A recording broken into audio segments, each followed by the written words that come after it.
Thank you. Go ahead. I'd like to hear about your motorcycle, sir. Well, these were produced in 1942. They were a special built motorcycle for North African campaign with General Patton. They produced 1,000 of them for the Army at a cost of $1,000 per unit. There's approximately 35 to 40 of them left in the world. This one particular bike I found it I bought it sight unseen, but when I got the paperwork on it, was the paperwork releasing it from the Army September 19th, 1944, and it sold for $588. Very unique machine. It's the only shaft-driven Harley that they ever produced. Very rare. Please do point out a few things, and I'll let you guys go. We're out here at Danville for the Veterans Day weekend. Just all kinds of memorabilia here, but this motorcycle sitting outside here is spectacular. Point out a few things for me, please, sir. They used a lot of items that were on their test bench. The front forks are the same as the 74, only 2 inches longer. This had rear shocks, which they didn't come out with until 1955 on the K model, and then 1958 on the 74. It's the only Harley with a shaft-driven rear end. It was their very first 1 down, 3 up foot shift. Everything was tank shift up until 1954.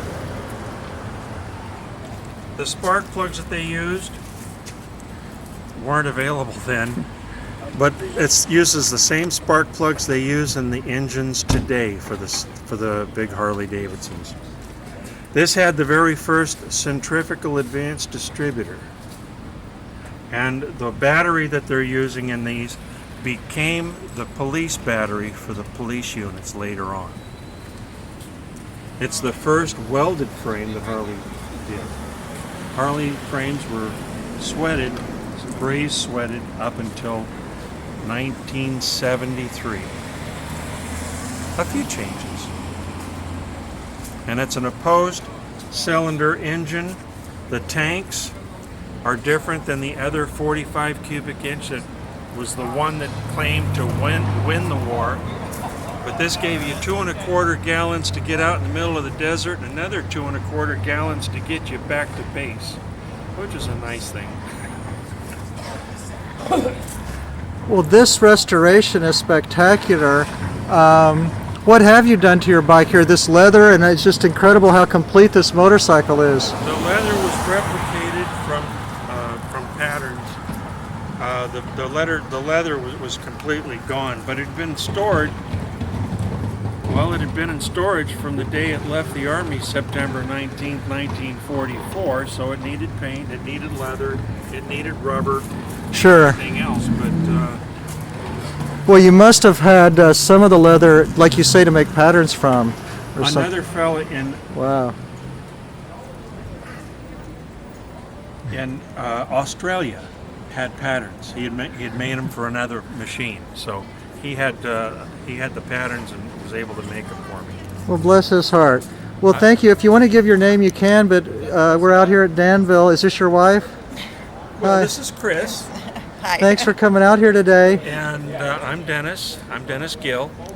And been a lot of fun. We're always willing to bring things out, let other people enjoy them, see them, because it is a piece of history. There's only a handful of them left. Most of them that are in museums do not run. This one runs like it's brand new, because it only has 11,800 miles on it, which was kind of spectacular in itself. How easy would it be to start that big boy up? You want to hear it? Yes, sir. Talk to me, make me do it.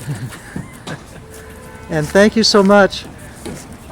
It does sound a little bit different than the conventional Harleys.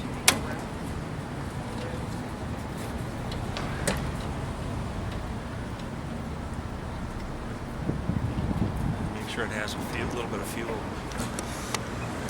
Looks like it might have enough.